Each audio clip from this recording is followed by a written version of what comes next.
we're going to get started with, just talk to me about prioritizing self-care in your life. What does your journey with that look like for you? So for the longest time, I think like most of us, I thought self-care was manicures and pedicures and massages and things like that. And it wasn't until I got a little older and dug a little deeper that I realized that self-care really, there's so multifaceted and it includes so much more. So, I can tell you, my morning routine is a big part of my self-care. And, for me, journaling is one of the things I do, meditate, affirmations. And I'm sure, your listeners have probably heard these things before, because like me, I heard the things for so long before I implemented them. After a while, I thought, all these people can't be wrong. They're all saying. Like, there might be something to this. Right. I think for the longest time I was convinced I couldn't meditate because I couldn't sit still. And you know what? I found meditations that worked for me. For me, guided meditations really helped me focus and be able to sit still. And anything you do that you practice, you're going to get better at. So of course, when I first started, I thought I suck at this, but the only way to get good at it is to keep doing it. And that's really important for me. Exercise, every day I'm moving my body in some way, shape, or form. I think that's really so important. Although I do love Epsom salt baths, that is a part of my self-care as well. But also having healthy conversations. I'm someone that needs to talk about everything. I have to talk it out. That's how I process. And, it's how I am able to recognize patterns and really improve upon myself, is to having healthy conversations. And that's a big part of my self-care. Yeah, I'm a verbal processor too, so I totally relate to that. For the better or the worse of my family and friends, but I've got some other ones around that too, and I've got a therapist, so that helps too. But in all that, you said something important, is like, you got to find those things that work for you, because it isn't, you got to find those patterns and those ways of doing it. Talk about guided meditations. I need guided meditations are much better for me too than to be left to my own, self to figure it out. I do enjoy some quiet, but I think, it's like taking that time, being willing to try things, being okay if it doesn't work the first way, or getting to that, that next level of what it is you need. And you're right. So many times we hear and we don't do, and we put it off.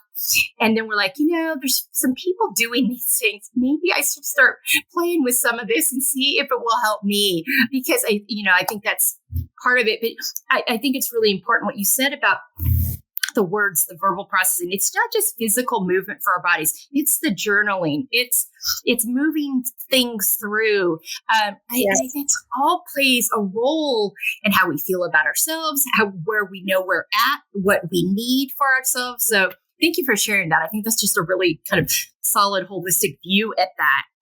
So I appreciate that so much.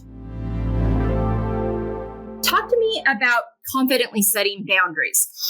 You work in an industry that there's a lot of opinions and thoughts about. You probably get asked a lot of questions. You probably have to make some decisions on, how does this align with me versus not align with me? So, and just even in your own journey of boundaries, in your own relationships in life and where you spend your time. So talk to me about your boundaries journey.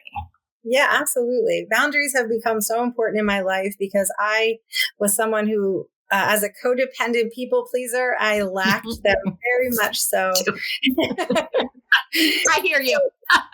Two things that really helped me with boundaries is learning that no is a complete explanation.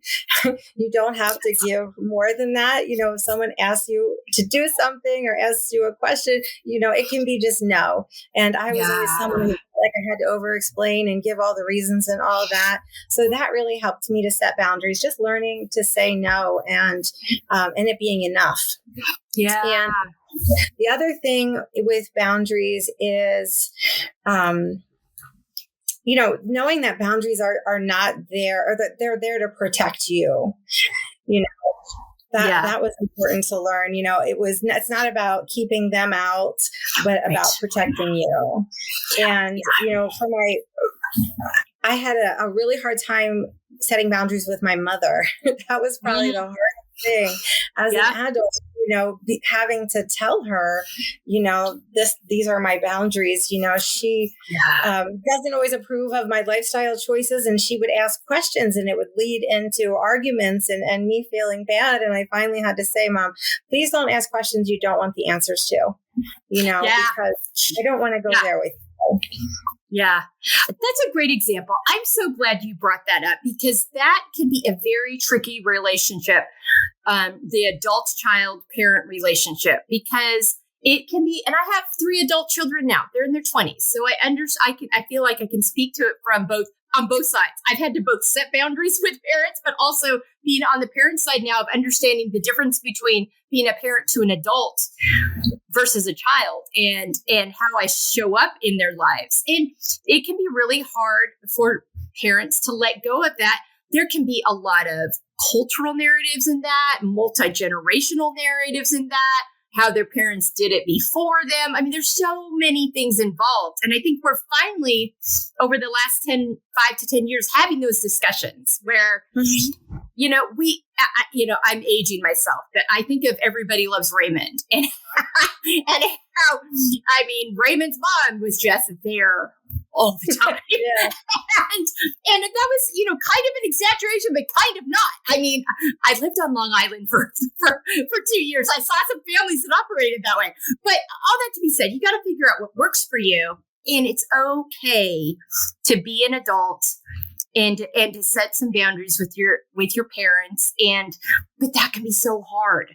But knowing that it's like, I'm a grown up, I love you, I appreciate this. And also, we're not going to go down a road. I'm going to live out of my own expectations as a grown-up.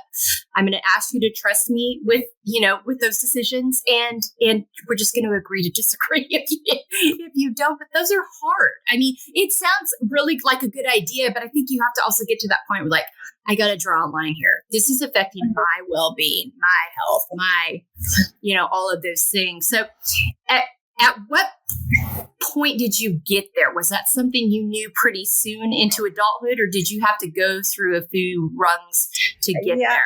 I would have my friend all the time telling me, you don't have to tell your mom everything. You don't, but she would ask me questions, and then I would have the guilt and the things that would come, and learning to to even just say no to her without an explanation was really really tough. It took a while till I got it, and once I got it, and I think we had to go through a period of separation. Her and I, once I started setting boundaries, she didn't like that I set boundaries. She took it personally, and she got upset with it. And eventually she got over it, and recognized that this was the new dynamic of our relationship.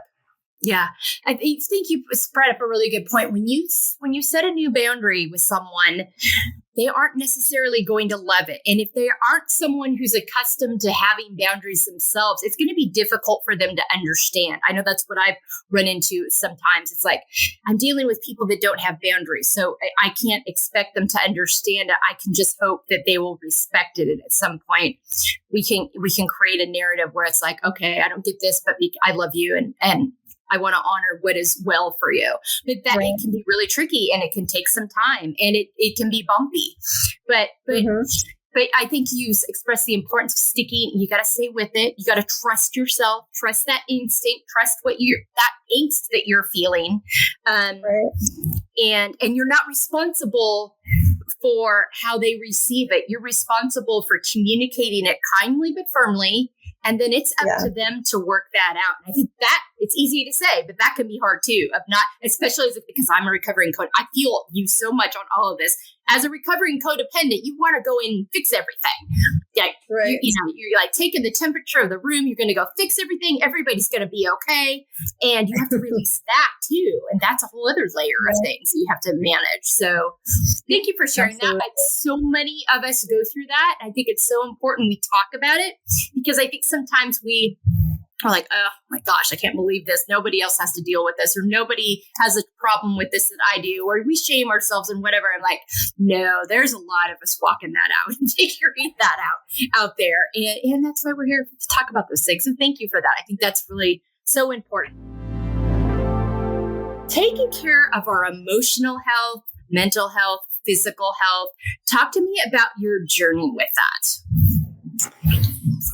So for me, my journey started after a very bad breakup. And I was at a very low point in my life. And that was when I started to realize, that I had a lack of self-love.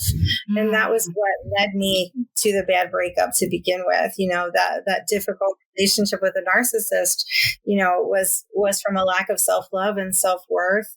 And once that person was removed from my life, I started investing that time that I was investing in that person. I started investing that time in myself and really working on myself. And, I learned so much, but what I learned more than anything was, that I had a void that I had been trying to fill, and a God-sized hole that I was trying to fill with everything that I could think of, whether that was retail therapy, whether that was a bottle of wine, whether that was, an unhealthy relationship. Nothing could quite fill it. And it wasn't until I found self-love and learned to really love myself that was filled. Yeah. Thank you for that. That's really beautiful. And also, I think it's an important journey that we have to take at some point. There becomes this reality point of like, wait a minute, before I can show up for anybody else, I got to learn how to show up for myself. And I've got to take responsibility for the parts of my life that no one else is responsible for my happiness. No one else is responsible for my peace and contentment.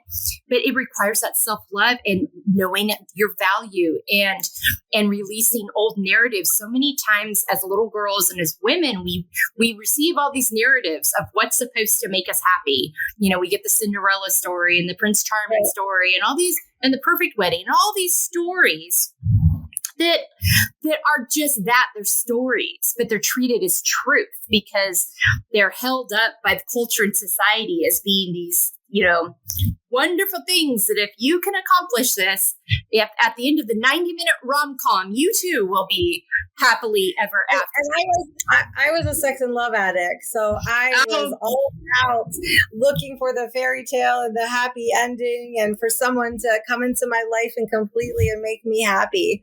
Yes, so I drank the Kool-Aid. But I think so many do. I mean, we're surrounded with. We start hearing these narratives when we're very little girls, and if that's what we have known, that's what we've seen, that's what we see around us. It can take some time and some inner work and some hard circumstances to realize, hold on a minute here. I checked all the boxes, and when I got to the end, I thought, where's my happily ever after? I graduated from college and I got married and I got the house and had the children and had the career. I had everything, and I still felt empty inside.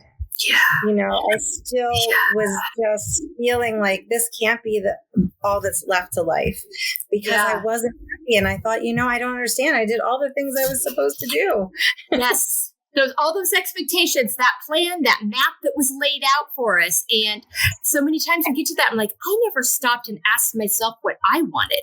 I never stopped and asked myself what I was passionate about, what I felt called to. I was just told that if I followed this plan, it would all be, all built, wonderful and, unicorns and rainbows and all that stuff. And that's just, if you're not paying attention to yourself, you can have all those things in the world, but if you're not following your inner knowing, you're not following your passion, you don't know your value, you're not making time for yourself, it doesn't matter, if you're not paying attention to that. But that we're not told that. We're not told that. We're really left to our own devices to figure that out on our own so many times. So what was it like when you woke up one day and was like, hold on, wait a minute. This is not what I was told it was going to be. I mean, I was disappointed, but then I felt like, what's wrong with me? There must be something wrong with me. Why aren't I happy? I have all this, still not happy. What's missing? I started to feel like I was never going to be happy and thought there must be something wrong with me. Yeah, I don't think that's an uncommon thing. I mean, I think so many of us that I've talked to other guests. My friend Bridget Belden tells a very compelling story about that. My story with it was more like I got to, my late 40s. I was approaching 50. I'm like, I have all of these things, and yet I have got this angst and discontentment and glass half empty, like fog over me. What is happening here? What's missing? What's happening? I should feel better than this. But I think you did something and I did something. And sometimes as women, we don't think enough of ourselves. We think it's selfish, and we don't take the time to go on that journey. It is not selfish. One, right. You're worth it. And two, how much better are you going to be as a human? Not even just better, whole, healthy, authentic. Are you going to be for yourself and other people when you figure that thing out? And that is the best thing you can do for yourselves and for all the people that you care about, that you want to show up for, and places you want to be in. So what was that turning point like for you? What did it be like? Okay, at what point were you able to get past the what's wrong with me and start digging in and figuring out things? I had to get radically honest with myself. So it's like, people say, when you get sick and tired of being sick and tired, when the pain of remaining the same is greater than the pain of the change, that's where I was. I was at, like I said, I was at the lowest point in my life. I was, depressed. I was overweight. I was just emotionally a mess. And, I had to get to rock bottom before I could start to climb out. And, I drug myself out and thought like, I need to take control over my own happiness. And, I pulled myself out of victim mentality when I started to recognize that every decision that I made got me here. I'm responsible. Yes, I was in a narcissistic relationship, but I chose that person. I chose to stay in that relationship, in that unhealthy relationship for 5 years and, let it get to this point. And, the other thing that I used to hear that used to bother me was we teach people how to treat us. And it used to bother me because I was a doormat. Yes. Yeah. And those things that bother us are usually a signal when we get real defensive. I found that too. I'm relating to you very hard. When you get real defensive about something, it's usually a signal that you need to address something within yourself having to do with that. Yeah. Well, and now, I teach my clients, you teach people how to treat you. And it's so true. The hard thing about that is, though, if you don't do that from the beginning, to try to change it in the middle, when you start setting those boundaries, you're going to start ruffling feathers and they're going to say you changed and they're not going to like this version of you. But I mean, inevitably, you really do teach people how to treat you by what you tolerate, what you allow, what you create with them. Yes. Yeah, those are very good. And it's a tough day but also an important day when you realize that, I do have choices here. Within these, now I can understand certainly how I got. I mean, I think it's where that empathy and accountability kind of meet each other, where it's like, I'm not going to beat myself up. I see why I got here. These patterns make sense to me. And also I have choices to move forward and not remain here. So I think it's kind of where that, okay, how do I could be accountable and empathetic. I don't need to be accountable and beat myself up, but I need to own my pieces, give myself grace, recognize what got me here, and what do I need to heal that and move forward with that and change that. Right. When you know better, you do better. So exactly. I was able to release that guilt because I really didn't know better. And, when you're in it and you're stuck in it, you really can't see it. No. And once you get outside and then, you're thinking that why is this happening to me instead of, this is happening to me because it's supposed to be happening because there's a reason for it, and looking for the reason, looking for the lesson. When you look back and you think, wow, everything did happen for a reason. Everything led me up to exactly where I'm supposed to be. Yeah, I think it's that thing too. Something that I've learned, and I talk about this a lot on here, is I had to learn to get curious rather than judgmental. Yes. And once I got curious rather than judgmental, then the answers started unfolding. And then I got less defensive. I started like, oh, okay. It started, seeing how the pieces fit together. But that's hard too. That's a tough day. It's like, ooh, okay, I see where this goes. But also I can do better now. I can do differently. I can do well for myself moving forward. Thank you so much for sharing all that. Because I think it's important for women there's so many women out there that are in these spaces in their own different ways and patterns. And it's so important for them to hear that there's a road out and they aren't alone. Other women have walked this out. When it comes to supporting ourselves and other women in living unapologetically, that's really what you're doing now. So talk to us about your work and how that manifests in that way now. Yes. So once I got radically honest with myself, for me, that was about owning the good and the bad and not being ashamed of it. And again, taking myself out of victim mentality and knowing that everything happened for a reason, finding those lessons. And, as a social media influencer, I started to post more authentic things. And, I recognize that I am polarizing to some people, and I own that about myself, and that's okay. Not everyone's going to like me, and that's okay. We're not going to be for everybody, and that's okay. Yeah. So, as a people pleaser, that was really hard for me to let go that not everyone's going to like me. But once I recognized that and really started not caring so much about what other people thought, that was hard for me too. But, in the end, it's like no one else's opinion of you matters more than your own. Yeah. And I stopped feeling like I had to prove myself to other people because I knew who I was. I know my intentions. I know who I am. I don't owe anyone else an explanation. I don't have to prove anything. And I stopped seeking validation too. That was huge. Yeah. And I was able to post authentically and, just be able to. So many women have reached out to me and just, on a daily basis, thank you for your post. I needed that today. I love what you're doing, and not everyone agrees with the things that I'm doing. Sure. And that's okay. Yeah. I like that you said that.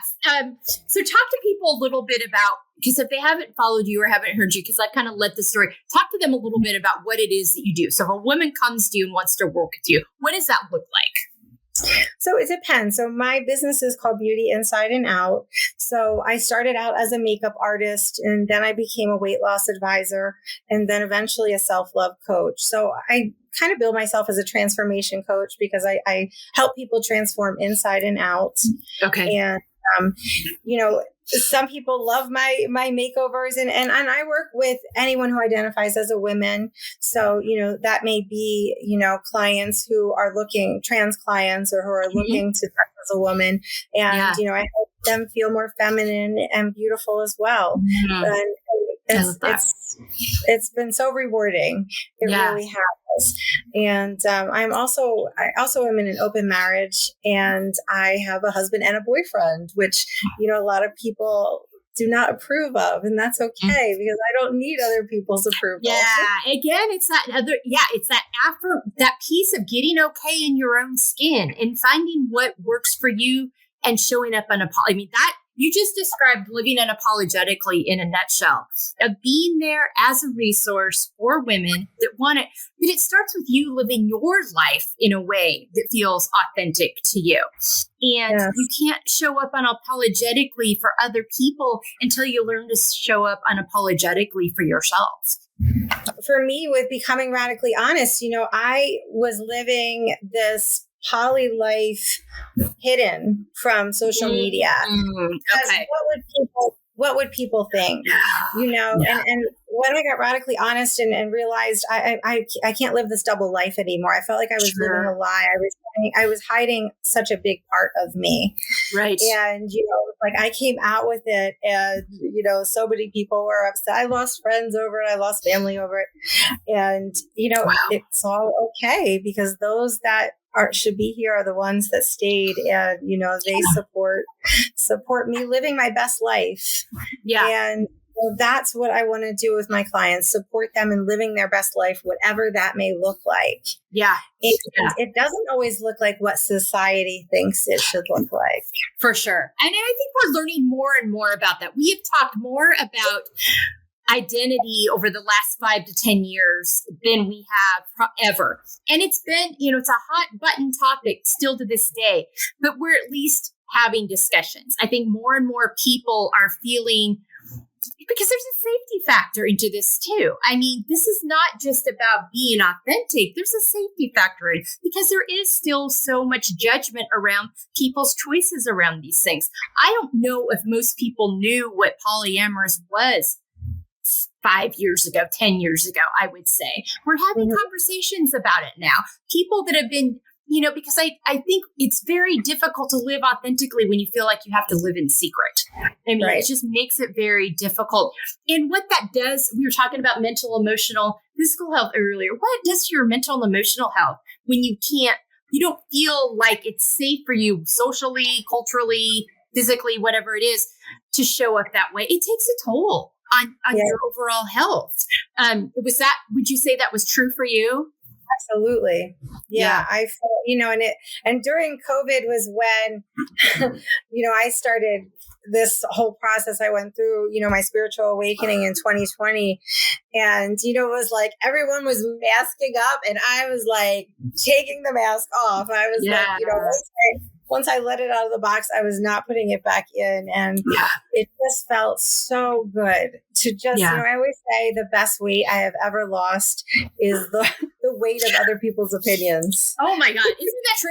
It is really incredible when you release that. I don't think we have any concept of the weight, like the emotional, but you physically feel like lighter when that happens. And I know for a long time, I said, I don't care what people think. I don't care. But, you do. Yeah. Yeah. Now I really don't care. Right. Really don't care. You're right. It's freedom. It really is.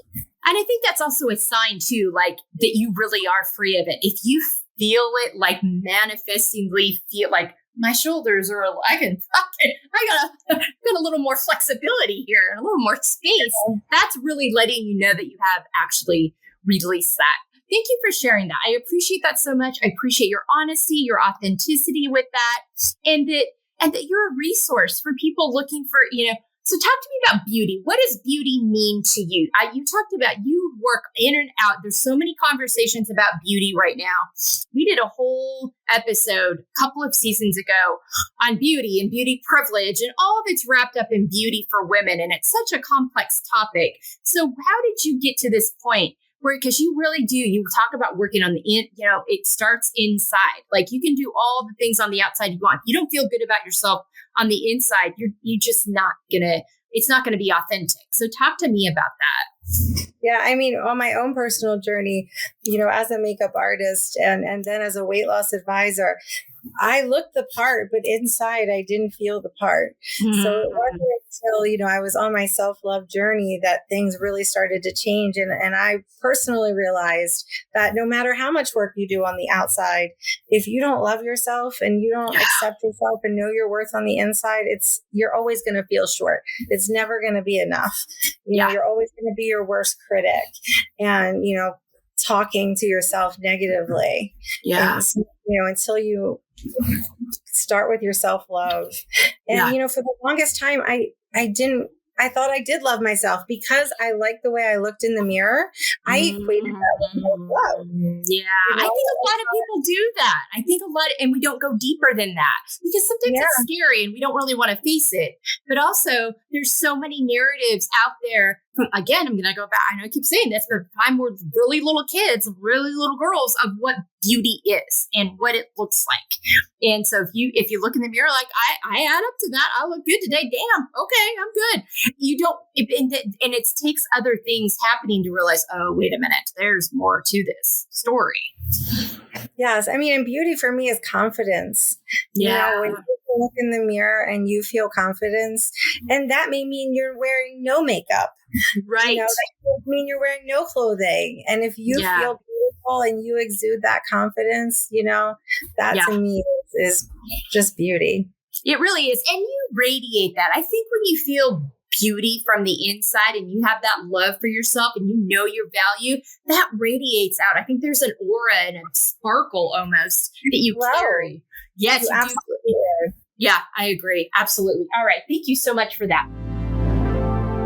Talk to me about the importance of setting and coming back to your why and your values and making these decisions and making, and deciding, I've got these boundaries. I'm not going to worry about other people's opinions anymore. I'm going to live my life authentically. There had to be a certain set of, it takes those whys and values to kind of give us that foundation to stay firm in those things and what we believe when we're living out of our own expectations, when we're communicating boundaries. So talk to me about your why and values journey. So for me, I was feeling called to teach people how to love, but didn't know what that looked like. I kept getting the message, and I'm like, I know what that looked like. And I realized it started with me loving myself. The best way to teach is by embodying it yourself and becoming that yourself. So the best way to teach love is to be love and to be more loving. And my parents were not very loving as a child. It didn't mean that they didn't love me. I learned the difference, but they just weren't outwardly, they weren't very physical touch people. They didn't have a lot of positive words of affirmation. And, in my journey, I had to recognize that they were just repeating what they learned. Absolutely. Absolutely. There was a lot of narratives around discipline and behavior and what was appropriate and don't there was this fear of like spoiling children and so sometimes physical touch in terms of hugs and affirmations and a big squeeze and it was withheld out of fear of spoiling. It's like, that's not spoiling. And it took some hard lessons to learn that. So I think there's a lot of people now, a lot of adults that are kind of sorting through what they received based on that. But it was a generational thing. So I know what you mean. I've seen that time and time again. And figuring that out, like, wait a minute, what feels like love to me? How do I want to, I don't want to continue that narrative. I want to break that generational habit. Yeah. So but that takes time to figure out too, in terms of, what feels authentic to me and how I want to, move forward with that differently. Definitely. Yeah, absolutely. Yeah, so it wasn't until I was, further along on my self-love journey that I was coaching people, not knowing that I was coaching people. Yeah. And my husband joking one day, I got off the phone with a friend and he was like, is she paying for you for that session? And he was like, you realize you do that a lot. And I was like, I didn't realize that. It was just, I'm just sharing what I've learned through my own personal journey and through just, I feel like school's never out for the pro. I'm always trying to learn. Yeah. But as I've gotten older, learning has become, more important. Sometimes I have to actually remind myself to take a break. Yeah, I know that we don't have to be learning all the time. It's okay to rest our brains. I know what you mean. But yeah, it is. But it's that power in learning and being curious that we continue to figure out who we are and cover all those layers and continue to figure out what it is that needs healing, process, movement. I mean, there's just so many pieces to it. You are doing this like this is a textbook example, this conversation today, but living out of your own expectations versus others' expectations. You've already talked about this summit. Talk to me a little bit more about that journey and kind of encapsulate that for us. I spent the first half of my life living out of other people's expectations, and that didn't make me happy, and it didn't make me feel fulfilled in any way. So, being in my 40s now, living out the second half, I'm much happier because I realize that happiness truly is an inside job, and no one else is responsible for our happiness. And that was really important to recognize, because you really take yourself out of victim mentality when you do that. You can't blame anyone else. So once you realize you can't blame anyone else, it's all on you. What can you do differently? Self-reflection and learning. And the more I learned about why I am the way I am, the more I was able to give myself grace, the more I was able to fall in love with myself. I love that. All right. Thank you so much for that. That's so good. Accepting the layered aspects of ourselves, all the parts of us, all the pieces and components that make up our journeys and who we are, and just accepting those and getting, like for me, I talked about earlier, I had to move from being judgmental about those layers to being curious about those layers. And I didn't have to love all of them, but I had to at least get to a point where I was, and I'm still working on this. It's a work in progress. It's continual, being neutral with it. Like, okay, I don't love that, but I'm not, I'm going to create kind of a neutrality about it and not, continue to shame, beat myself up, learn from, move forward, do healthier, better moving forward. So talk to me about your layers journey. So for me, self-acceptance is a big part of self-love. And learning to, love yourself at your worst, and the good, the bad, the ugly. And, I tell people, you don't have to be excited about the bad things. I don't love my cellulite, but I love the way I am in my own skin. That's a great example. I love that. And I, when I'm talking about affirmations, sometimes positive affirmations just don't feel authentic to us. So, if you're saying it just to say it and you don't embody it and really feel it and it feels inauthentic, you're wasting your time. Those aren't going to help you. So you may need to do even just neutral, positive affirmations. And for me, for my own body, I had to do that. So I don't love my cellulite, but I do love the skin that I'm in. I love how strong my legs are. And, I love that my feet carry me everywhere I go. And I think, for a lot of women, we get so focused on those few negative things that we forget about all the amazing things that our body does. And, you really have to reframe and really just focus on all the beautiful things that life has to offer. Yeah, that's a really great example. I'm so glad you said that. And, I talk a lot about, I don't believe in, and this is just my own personal evolution of growing in good or bad emotions. Emotions are there as clues to indicate, to let us know how we're doing, and what needs to be dealt with. And I think that's a lot the same way with, I appreciate a good gratitude journal, but it's got to be authentic. And I think to truly be grateful for things, you have to also acknowledge the things that are a little harder and just call them what they are. You don't have to pretend to love them. But I love that. Just take a neutral stance. I'm like, all right, that's not my favorite thing, but that's okay, because all these other things are great and they serve me well. So that's such a great example. Thank you for sharing that. Really appreciate that. The other thing I wanted to share is when you own the bad thing, you take away its power. When you truly own it. Its power. So, for like, my friends that know me tease me because I'm a messy eater. And I used to get so upset with myself and beat myself up about it. And, I hate that I'm such a messy eater. Why can't I just be neat? I can't wear white. And now it's funny. I'm a messy eater. Do you know me? Of course I'm a messy eater. That's why I'm not wearing white. So you own it. And it really takes away its power.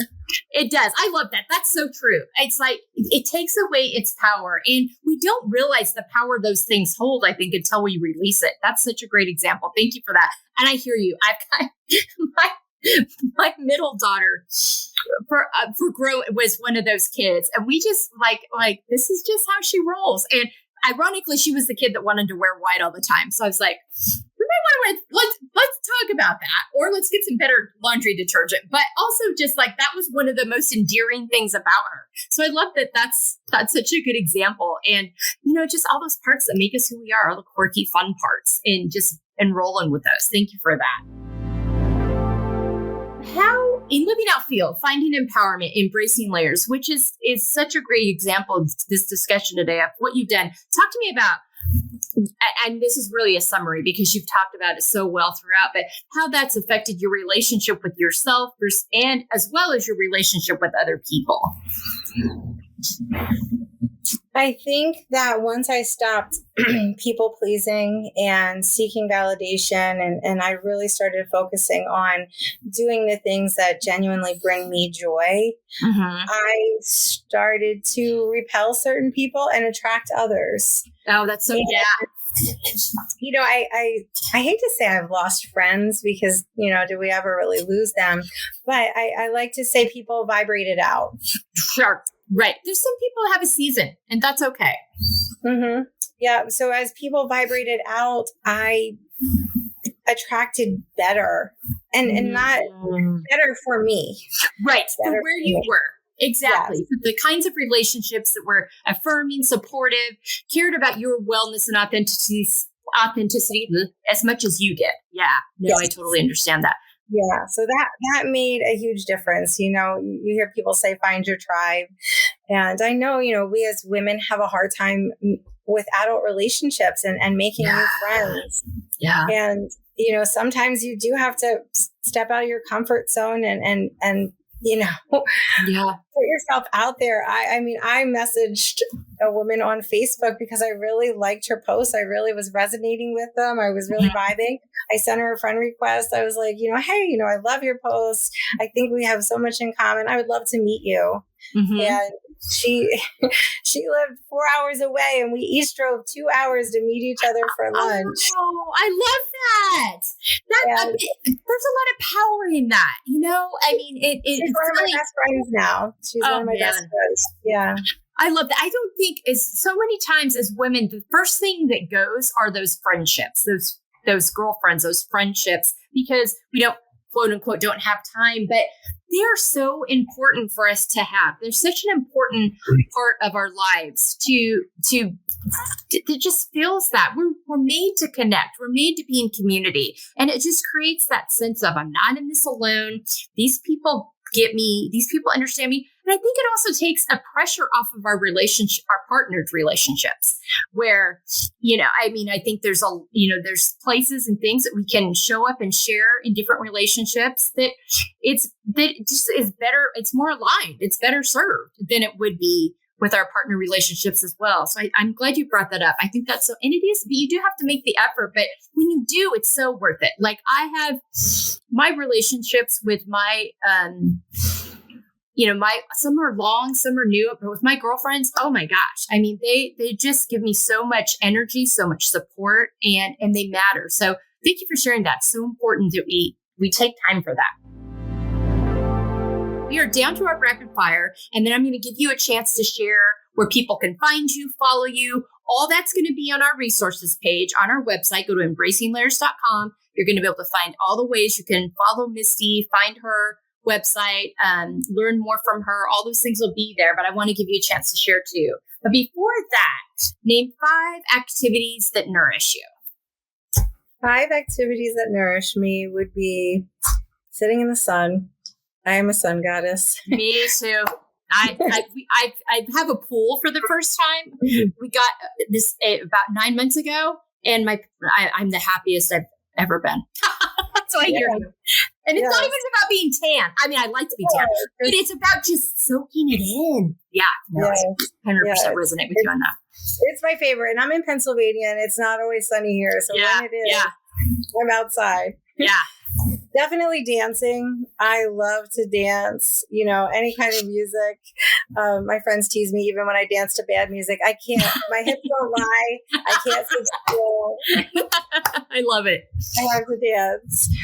Dinners with my children. I have college children who I don't get to see as often anymore, but getting to see them again, it's like Christmas every time. Yeah. And now that they're adults, our relationship has evolved, and I just really love our relationship. It's not stressful like it used to be. I know. So true, doesn't it? It's really nice. It changes. It's like, oh, wait a minute, they can take care of themselves pretty well now. Yeah. Other things that nourish me. Let's see. Chocolate peanut butter ice cream. Yum.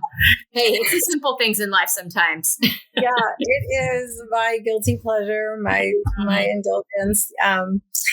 And the last thing I would have to say is sex. Definitely sex is very nourishing. And, I struggled for a lot of years with shame about sex and monogamy.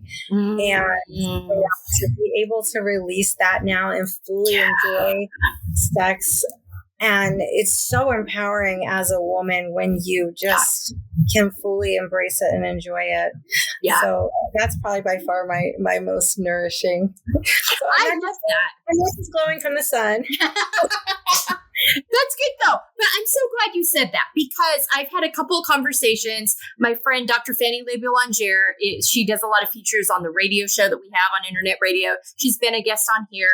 She is a sexual health therapist and a gynecologist, but she saw a need for it as she was treating her patients in gynecology, that there was a lack of health and understanding, and the fact that it's okay for women to want, enjoy, and have and ask for sex. We literally have an organ designed for pleasure, and no one wants it. And we're told it's not okay to talk about it, but everyone has a clitoris. Every woman has one. We were given it for a reason. And I'm as guilty as anybody. I grew up in all kinds of narratives and conservative environments, and I'm still figuring out how to enjoy it as much as I should be able to. So I have not arrived in that, but it's one of those areas that we've got to take the stigma off of. It's not, there've been so many things told about being proper and appropriate and what, guys do versus women do and all these things. It's like, hold on a minute here. We've been given a whole lot of garbage that we treat as truth instead of feeling free to show up. And sexual health is part of our health narrative.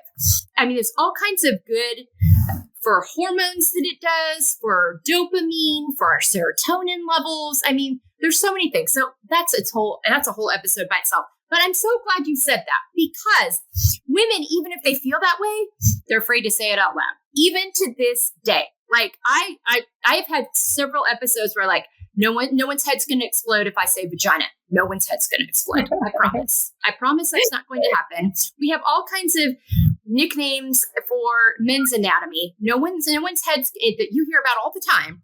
No one's head's going to explode if we talk about this. So that's a long way of me saying thank you for saying that and saying that proudly. We've got to do a better job at that. We deserve that. We're worth it. It was created for us to enjoy. And it's not just for our partners to dictate, men to dictate. It's not just for having children. I mean, I don't want to say just, but there's so much more to it. And so thank you for that. That's so good. And may we all be able to get there and say it out loud proudly, because it's a part of that joy and component piece. I mean, it just really is. So thank you for that. All right. 5 words on how you want to feel the next 6 months. Empowered, on fire, abundant, loved, and balanced. Good. All right, Misty, tell people how they can follow you, the name of your website. Again, you mentioned it earlier. And again, Field Podcast audience, all this information is going to be on our website on the resources page. But share with us real quick on that. Yes, you can reach me at mistylaboy.com. I'm on Facebook and Instagram as Misty Laboy. And I would encourage you to come and take my free self-love quiz to find out what's blocking you from fully loving yourself authentically. Yeah, because a lot of the things you talked about, until you can love yourself authentically, you're not going to be able to enjoy fully. whether it's relationships with yourself, relationships with others, sex. I mean, all those things are all those components, that self-love value piece, it starts there. And how you feel about yourself and what you believe you're worthy of. So thank you for that. Thank you for your work in the world. Thank you for showing up unapologetically. I really appreciate your willingness to do that, your courage in doing that. And because you're going against some cultural narratives that people get squirmy about. But it's having these conversations and understanding what feels authentic to people and healthy for people, and being open to, there's a lot of different ways and a lot of different experiences out there. And there's just not one box to live in. And that's the only box that's available to us. So thank you for being a voice for that. I appreciate your time and the way you show up in the world today. And an audience, think about that. Listen to yourself, but also think about people and relationships and others, and the questions you're asking yourself, the questions you're, what is it about someone else's way of existing in the world that's bothering you so much? Because that's probably more of something that you need to work on with yourself than it is that they need to work on. So I think this is a challenging narrative for us to all consider and think about as we learn how to just love and embrace ourselves authentically, but also respect and love other people's choices as well. So I think that's just a good reminder for all of those things. So thank you so much for your time today. I really appreciate it. Thank you so much, Melissa. I appreciate you having me. I can't wait for the episode. Me too. I'm excited to share this one. I think it's going to create some great conversations, some great awareness, and some things for us to think about as we continue to evolve and learn and grow and be curious. So thanks again for your time. Field Podcast audience, be curious this week. Think about these things. What feels authentic to you? And show up for yourself, and that self-love piece. Misty hit it so hard today, but it's so important. You will not move the needle and living your most authentic, healthiest life if you don't start with you. So start first with you. You deserve it. Take care and have a great week.